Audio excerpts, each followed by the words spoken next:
Hello Anglophonians, and welcome to another episode where we normally take a look at European comic culture, but this time we are looking at the Europa-Park again, and it's finally done.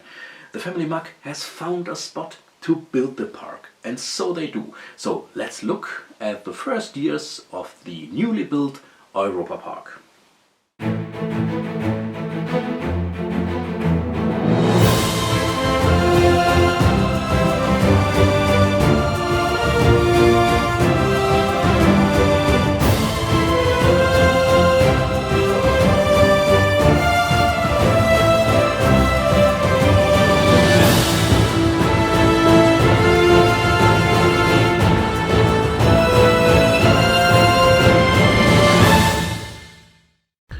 Times were different back then. Everything didn't have to happen so quickly, which is why we're looking at the first 4 years of Europa-Park in one go. So let's start with 1975. The big date is July 12, 1975, when Europa-Park was officially opened with a ceremony. The size of the site at the time was 16 hectares.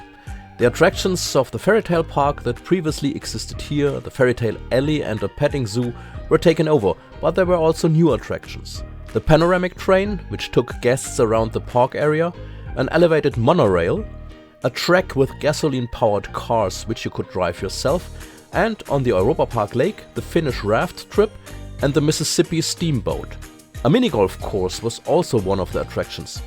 On the mini-golf course, you played on courses where the various European landmarks were set up.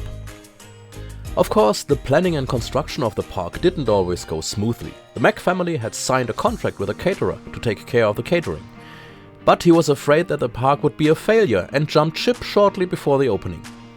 Since the Mack family couldn't find anyone who wanted to step in, they quickly took over planning the catering themselves. In the beginning, it was limited to snack bars. There was also a restaurant under a tent at Europa-Park Lake. The caterer's fears turned out to be unfounded. In 1975, the park was only open from July to fall, but still there were 250,000 visitors.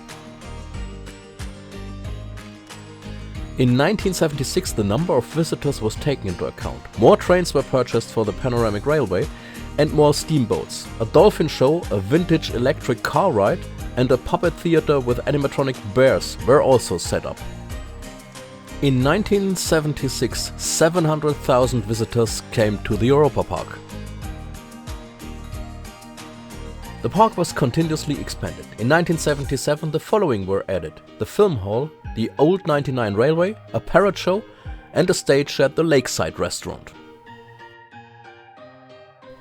In 1978, the visitor mark of 1 million was broken for the first time. The neighboring towns complained about the traffic and calls were made for Roost to build its own motorway access. But initially nothing happened in this regard. The new attractions of the year were a dolphin restaurant, the pirate cave on the Finnish raft trip, a thatched roof on the lakeside restaurant, and the Tyrolean wild water ride. The Tyrolean wild water ride was a major expansion of the park. At the same time, the park operators realized that a mascot was needed. And here it is. Yes, in fact, the mugs chose a mouse that had previously been printed on Europa-Park Christmas cards sent to business partners. The mouse was given the simple name Euromouse. In 1979, there were only two innovations: the elephant rock, past which the Mississippi steamboat sailed. Why there are elephants on the Mississippi remains the secret of the creative minds at Europa-Park, and the Kernel Blossom ride. And with that, the 1970s ended. In 1980, Europa-Park was supposed to celebrate its first anniversary, even though there had been skeptical voices since the beginning that the park wouldn't be a success at all.